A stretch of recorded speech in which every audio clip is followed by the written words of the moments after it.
Hi, Deepa. Thank you for being on Sustainability Marketing Survival's Conversations today.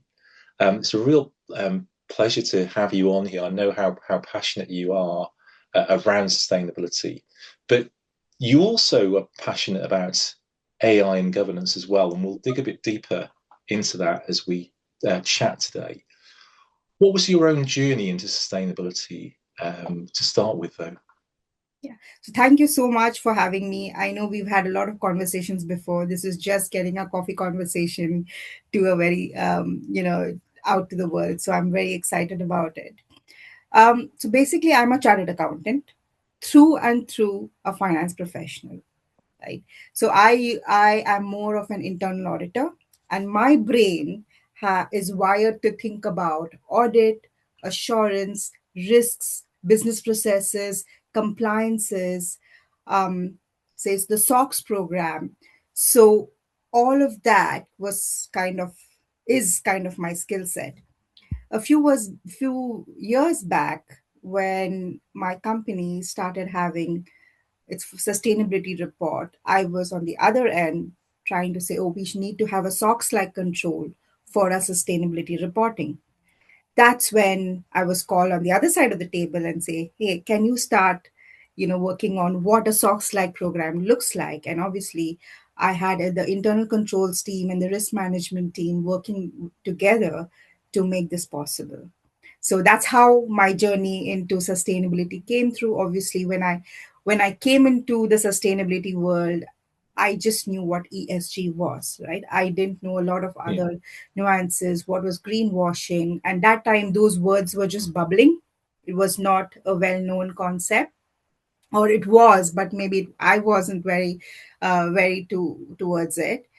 And then I started learning about all of this. And then from a journey perspective, in the last 5 years, I've gone from being ESG, one of the first ESG controllers.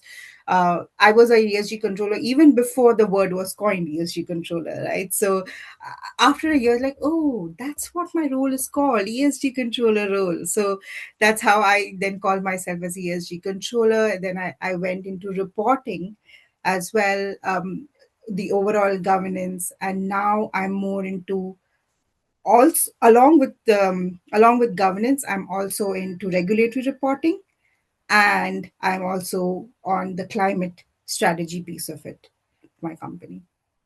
Wow, that's really impressive. How does the I suppose the wealth of the areas that you're involved with sort of come together and converge? Is that under governance? Yes, it is under governance very much.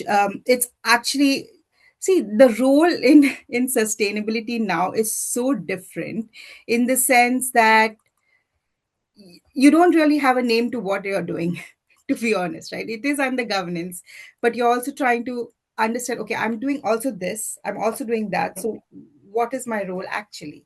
So it kind of gets a little more complex, but I know I'm doing the right thing. I know what I'm doing. So that's what it is. And also with AI nowadays, I think the teams are shrinking.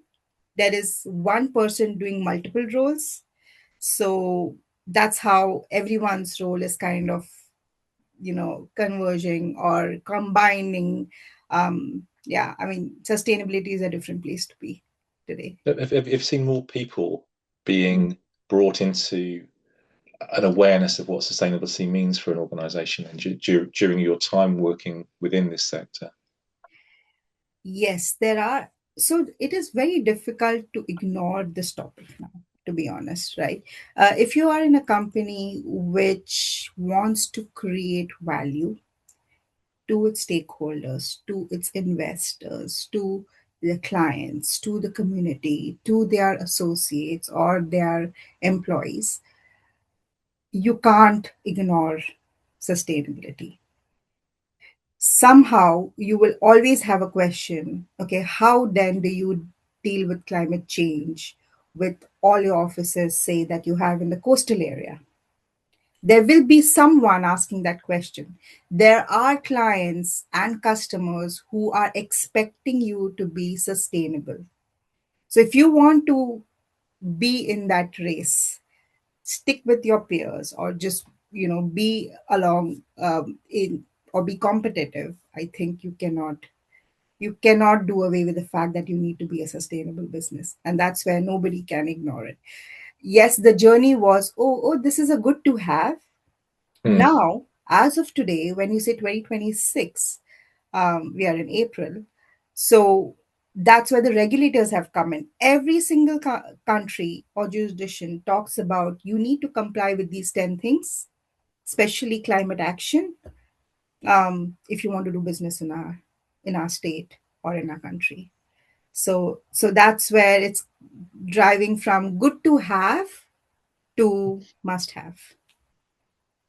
I think that's really encouraging to hear because there has been this sort of what I call a sustainability bubble, the good to have rather than the must have over the years, and I've experienced it as well, where it's like, yeah, let's do a report, let's get something out there, and it's the sustainability team or the person who's been landed with that role has got to then try and encourage other colleagues. And I was talking to someone I think last year that said as a sustainability lead for his organization, 60% of his role was actually talking to colleagues about sustainability. Yeah, As well as then the 40% reporting and looking for where they can impact as well. yeah, One of the things I love about what you do is these sort of key areas: sustainability, AI, and governance. How do they come together for the business, or do they? Is there any conflict in between those three areas in terms of vying for resources or vying for funding or time or attention? yeah. I think that's a very powerful question, and a very loaded question. And um, it has different aspects to it. So just let's kind of break down what a sustainability versus AI versus governance is. The way I look at it is sustainability is more of what, right? What will you be doing from a long term viability perspective for the business? What are you going to do for the planet? What are you going to do for the communities? What will you do for climate risks, for your resource constraints that you have in case a climate risk actually manifests, right? What is the social impact you have? So it's more about what are you going to do to tackle climate change. The AI, on the other hand, is how. How would you actually do analysis? How do you automate something? How do you do a climate risk scenario? How do you scale for better sustainability initiatives? How do you make things faster and better? And then obviously using AI to help to have a very sustainable outcome. And then what governance is basically should we and in under what conditions should we be able to do the what and how, right? So how do we make sure the data is accurate, reliable, auditable, complete, explainable, and investor grade? So these are the questions sustainability, AI, and governance actually talk about. So let's for an example, if you say sustainability teams today are drowning, when I say drowning, maybe sometimes it's even an understatement, right? Drowning in data, emissions, suppliers. Some of these data don't even sit within your organization. Regulatory requirements across the jurisdictions that the company is working in. So AI can obviously make sense of all these complexities. They can make things you report faster and better. But all this will break without governance, right? So you Yeah. end up with like this black box output that no one can explain, audit, or trust. So that's why I kind of think if you treat them as separate, then it's not ideal. So governance allows AI to be used for most credible work in sustainability context. So that's how I look at it. To the second part of your question of how do they support each other? Now, there's a deep irony in all of this. So they do absolutely support each other, but they also create new risks. Now, I'll explain what I mean by it, Okay. right? So when you take AI and sustainability, And AI is obviously, we all know, is a remarkable tool for sustainability. It can optimize grid energy, predict your crop failure, for example, right? Reduce your food waste within your supply chain. It can model your climate scenario.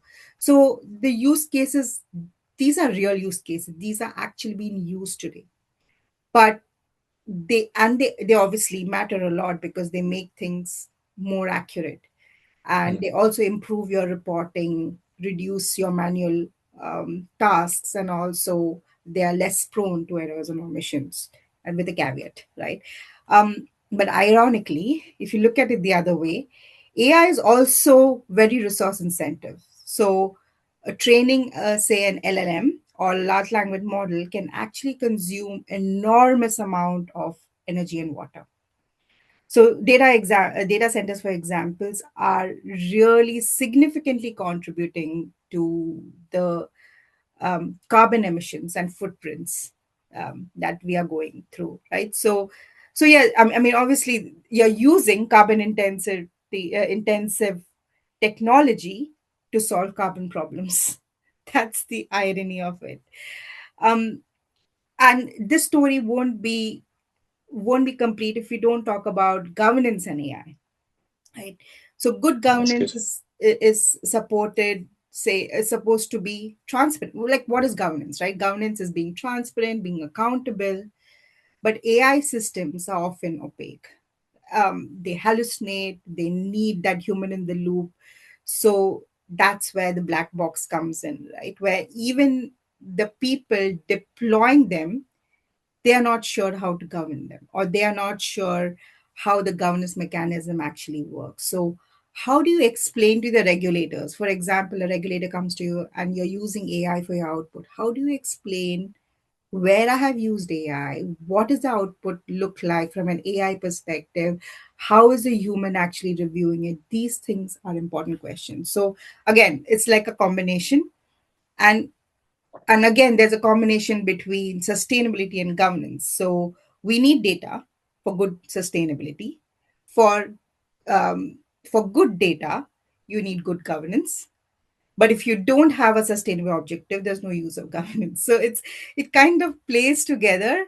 Um, so I mean, that's how it is. You have to make sure that a company that are able to balance these properly are more successful.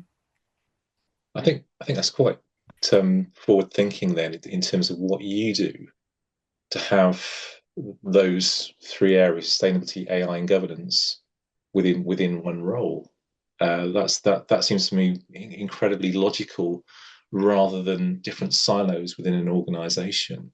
Yeah. I suppose one of the things I've picked up on, which I don't see a lot of, is the use case for AI in solving sustainability problems.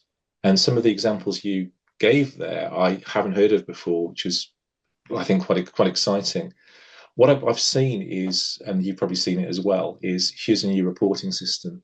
Oh, we now have AI analysis of your metrics, or we have AI helping you to report, or whatever it is. And there seems to be this tendency of what they're calling AI washing. Yes. So Yes. here's our system that we've always had for the last couple of years. Let's bung some AI on there and see what happens. But I think that's probably not helpful. And from a marketing point of view, in terms of AI supporting the sustainability agenda, some of the examples you gave there would be great to bring out into the open a lot more. What are there any other examples that you've seen of AI solving sustainability problems and having an impact on sustainability issues? So I think the first problem, I mean, there are some very other technical stuff like, I talked about the crop piece of it. I'm not very close to it, but I can talk about some things when AI is actually helping. Is, for example, there are apps that are being used. When you use apps in a system, some of the apps can actually use AI to see how much of the energy you're using, right? Mm. There are some use cases, and people who are actually working through this to use AI to see how much energy you're using and then to reduce that kind of thing. There are also companies that are trying to use AI to analyze how you can get a better financial outcome. Right? These are finance models, but what is happening is the CEOs normally talk about, oh, this is my goal. I am going to reach net zero by 2040. But they have no way of knowing how are you going to reach there. So AI actually helps you to assess how the trajectory is going, Mm. how much energy you're using, how can you actually reach that goal to reduce the energy to the outcome that you want to get at. So there are various ways of measuring to reach that goal. I think that is where AI is very powerful. And obviously, there are many more things that they're also trying to predict climate.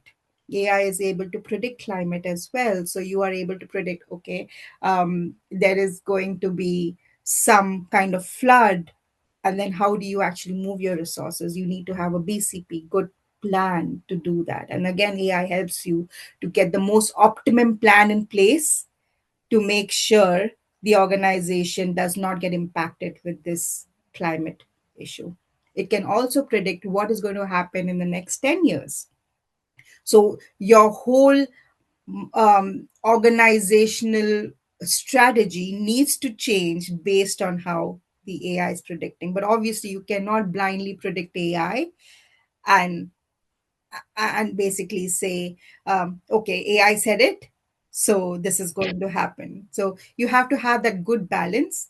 At the same time, what you say versus what you do, versus how you measure it, versus how you receive, you actually meet your outcome, need to be balanced with AI, but making sure that you're not fully relying on it. That's, uh, I think that's the core message here.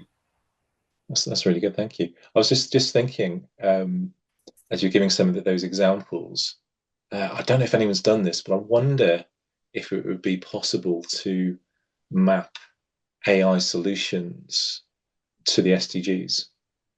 Why not? I don't You know if know, anyone's actually done that, but that would be an incredibly yeah. powerful thing to do because I think the one of the things that I always talk about is this narrow view of sustainability, and you probably think this way as well, where it's around carbon and emissions, which is important, it's crucial, but it's not the only thing. So talking about sustainability with the SDGs as a reference, Yes. broadening out in terms of all these different, sometimes conflicting areas, where if you do something in one area, it'll affect another area. And Yes. maybe that's a great project for me to have a chat to somebody about doing is mapping out Yes. AI impact in sustainability against the SDGs. That would be quite valuable, I think. Yes. No, that would be a very good topic, and I would really want to listen in to see how it's possible. I'm sure if you ask AI today, is it possible? AI is going to give you so many answers. Yes, possible. Yes, possible. Be careful of this. But then, how is that actually how can you transform that AI outcome to actual real life scenarios? That is a challenge that humans face. So not everything is cost effective, not everything is doable, not everything has Yeah, the same amount of time. The strategies change. So yeah, there's a lot out there. I think everything is possible. It's just that how is the question now, and how much effort. definitely. And I mentioned about AI washing, where there's an exaggeration of the powers of AI, and this sort of almost you put an AI badge on it, on AI label on it, and it becomes something it's not. What's been your experience of exaggeration within sustainability and greenwashing? So So it, as I said, right, like the way I see greenwashing is it's in a lot of different forms. Some of it is a more deliberate misrepresentation, kind of designed to capture the consumer goodwill or investor intent without the actual substance backing it up. But honestly, most of it isn't something that they do deliberately, right? Most of these greenwashings are not intentional at all. So let's say most greenwashing comes from an ambition outrunning the capabilities of doing it. So a communication team, say a CEO that I talked about, who genuinely wants to do the right thing, right, makes a bold commitment saying, I want to be net zero by 2040. I want to be carbon neutral by a specific time. I want to have 100% sustainable sourcing. And that's when the operational, financial, and governance team actually have to come together to deliver it. It and I think this is where the problem is, where it exists in fragments, but from a commitment point of view, there has to be someone to get this together and actually make it happen. So you end up in a situation where the story being told externally is much ahead of the reality that is there internally. So that is that greenwashing, and even if no one is intending it that way. So the commitment is more forward looking than actual reality of actually doing that work. So the another version I see is kind of a selective disclosure. That's one kind of Mm. greenwashing uh, criteria, or greenwashing situation where you're highlighting only your wins. Oh, we've got a solar panel on our roof. Oh, we've got so many EV fleets, or we have done so many amazing community projects, while it's quietly not talking about your scope 3 emissions, which is an extremely important. It takes most amount of the emissions. Your scope 3 emissions are a big chunk, which very few companies are able to crack it. Or the fact that the supply chain is actually opaque is being hidden, right? So these are things where it's a very selective disclosure. Oh, we will disclose this versus we will not disclose that. That again is a kind of a greenwashing. The other kind of greenwashing is the metric washing, right, where companies are reporting a lot of numbers very confidently. But if you ask them, okay, how do you actually back these numbers? They are not sure for the most part, right? Some of the, oh, we've received it from a particular team. What is that team done to actually make sure the data is accurate? Not all organizations know. And I'm not talking about mature organizations who've got a good process in place. These metric washings happen in organizations where there's no good governance. So, I mean, obviously the pressure is real. The customers expecting, the employees are expecting, everyone is kind of asking for sustainability questions. But the honest answer is often, we are working on it. It's complicated. We don't have we've not fully figured it out yet. But yet, you still have a goal in place. So again, that is kind of a greenwashing. The other thing that allows companies, I feel, to be more creative is the standards and frameworks. We see that there are so many standards and frameworks which keep updating. There's no interoperability between the Yes. frameworks. It's more voluntary. You're allowed to use any framework you need. So that's where companies pick and choose what they need and what they do best at, without actually telling the hard story of how there are some kind of inherent issues which they cannot solve as of today. Obviously, they will be able to get through it. There are some companies who are actually seeing that now they're not able to meet those goals. So they have to now move the goalpost to see if they're moving. So again, I won't say it's a greenwashing, but it's a type of unintentional thing that's happening in the back end, Yes. where the data is not backed up. And then how do you actually um, solve this problem, right? So again, I think everything is governance. Governance is foundation to all of this. So the single most important structure is where if you have governance, you have good data, you are able to back up your information or back up how you're going to go through that trajectory, how you're going to meet your goal. uh, 5 years back, you couldn't use AI to the extent that you can use today, so leverage that AI and make sure you're able to have less greenwashing. And I always think of it in this way, right? Today companies and investors are using AI to see your report.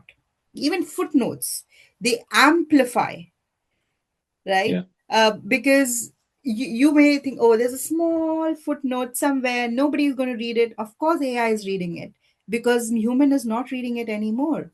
So when you start giving contradictory statements within your own report, yeah, AI catches that as well. And that is also a part of greenwashing, right? What do you mean? Like, is that So A true. point Yeah. correct or point correct? So we have to be, it's very easy now to get out the greenwashing aspects of it now more than ever. It's the capability to catch it rather than actually putting it out there. You know what I mean? Like it's a Yes. balance. And um do not think that a human is reading your report. It is the AI, and when AI is reviewing your reports, AI is analyzing your report with your peers, they can easily notice, oh, if this company having so many people with the same business can achieve this or cannot achieve this, how is this company achieving it? It is so easy to analyze things nowadays. Claude, you just put your Yes. question in Claude gives you answers in minutes. It gives you beautiful um, presentations to prove the point. So it's very So hard true. now to Yeah. get off greenwashing, and that's how AI can help catch.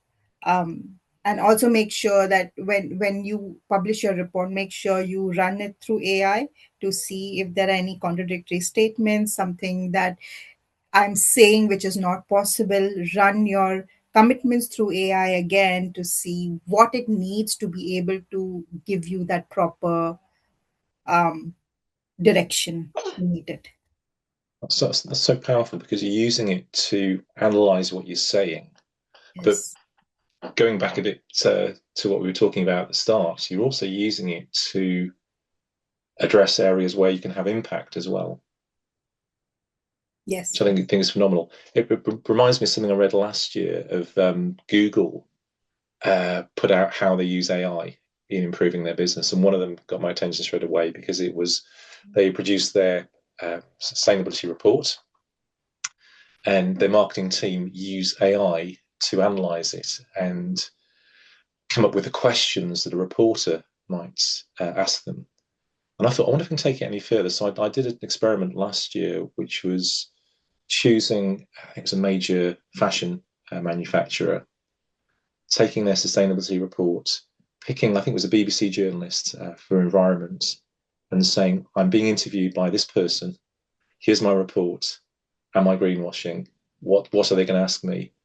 Oh my goodness, it was brutal. It was absolutely brutal.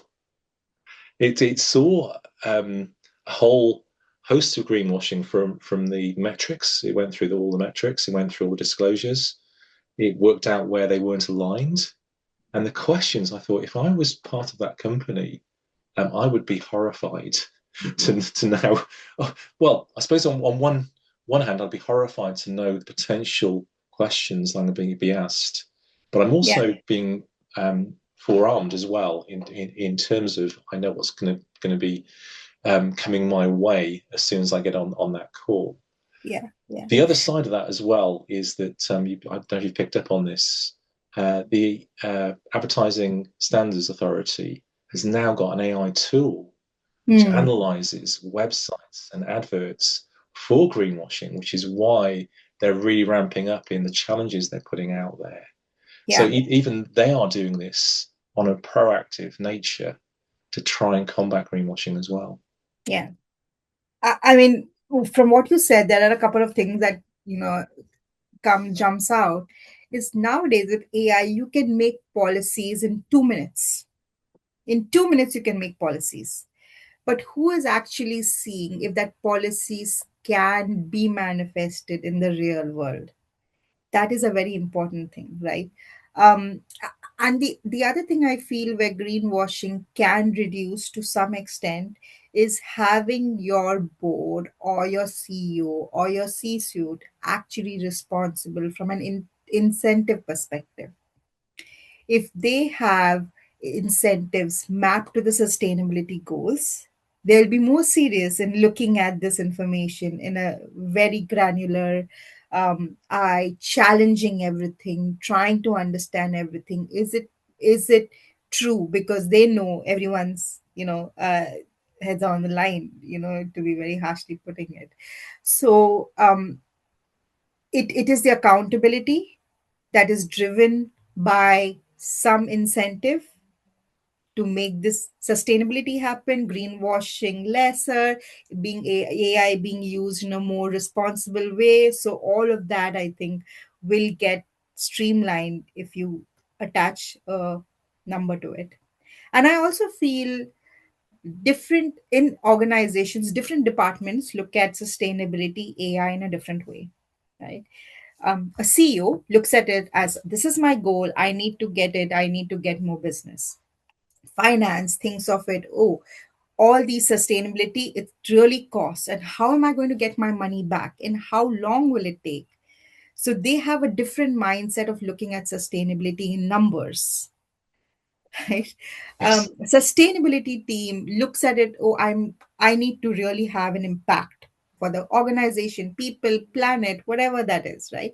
So they look at it in a different manner. Advertising, oh, this is going to help me to get better business. Getting these together, I think there's only one thing that can get all these together is governance. If you have proper governance, all these teams are going to be happy.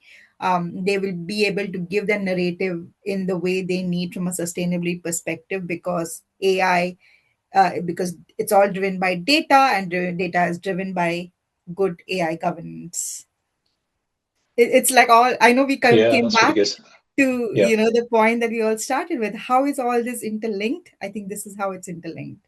So governance sitting across all these areas, making Yes, sure that things happen and happen in the right way and in the appropriate ways. yes. It's Excellent. all governance. Governance is driven from the tone at the top. How does the board look at it? How have they asked the C-suite members or the leadership team to actually take this forward? Are they intensive? Are they providing them the compensation to do this better? Are they giving them incentives? And how is that going down? It has Mm. to be a more strategic discussion than just to have a good to have. Oh, this is good to have, we are getting clients because of this. I don't think that should be the mindset. So when you start construction, for example, you want to build a new, the construction decisions should be embedded within sustainability initiatives, right? How do you have solar panels kind of thing? When it comes to having a new manufacturing setup, how do you actually think of sustainability around it? Because when you get that, then your data is correct, then you don't have to do greenwashing. There's so many aspects. Everything just keeps circling round to come back to the same point. That's really good. I think one of the areas that's highlighted for me is this whole area of the narrative around sustainability and also around AI as well. And I think that's got sort of lost in jargon and its own language. Yes. One of the I think powerful conversations I had last year was with somebody who was saying that even their reporting process for sustainability has to be seen as value creation Yes. rather than resource intensive. Although it is resource intensive, at the end of the day, He went to his C-suite and was saying, "This is not a cost. If we don't do it, it's a risk because our competitors are doing the same in the same supply chain that we're in, Yes. and the people we're providing goods and services to are going to go to them if they get this right rather than us. So I'm actually doing this as a value creator against the risk. Has that been your experience in terms of how governance works? Absolutely, absolutely. Like value creation is the, again, at the end of it, sustainability is in the value creation shell, if you call it, right? So it is not it's not just the regulation. All these are complementary regulations, saving money, all these are kind of supplementing it, but the value creation that you give in a long term, that is more important. So yes, that's a very key aspect of it. So when you go to, as you said, you always start with the value creation narrative, because that's the true aspect of it, right? And obviously company is ever living, right? It doesn't close, it doesn't have a shelf life, if you will. It keeps going as long as you're able to go. And how do you ensure the company keeps going even after 100 years? You need to make sure that you have the right things in place, and you keep creating, adapting, creating value, and have obviously sustainability initiatives that play a very big part on all of this. That's really good. I just thinking about your role with sustainability, AI, and governance again, coming back to that. And have you had to adapt your language and the way you talk about things depending on which audience you're confronting? So sustainability people, you'd be talking about net zero, you'll be talking about 2030 or 2050, all those sort of things. And then for AI, you're suddenly into a different realm. For governance, you're into another different realm. Has that been your experience? See, there's only one way that we can tell our any organization story: through a report. Okay, and that report is read by different people, by organizations, by investors, by your peers who look at it in a different angle, by the community, by the customers, right? So you have only one tool to do it, if you will, right? Now, the way you actually write the report is an art in itself, where you're able to cater to all these people in that single document. And that is the beauty of the report writing aspect. So I obviously I'm not creating different reports, but yes, when the situation demands, there are investors who need it in a particular format. There are regulators who need it in a particular format. There are clients who need it in a particular format when they start RFPs, for example, requests for proposals, or actually contractually. So those are different aspects, but none of these should say anything different from what you have in the report. So good. That's so good. That's probably a good place to finish on. I just want to say thank you so much for coming on Sustainability Marketing Survivors Conversations. I've learned a lot, as I always do on these conversations. And thank you for your time and every success with what you're doing as well. It sounds phenomenal. Thank you. Thank you so much. Thank you.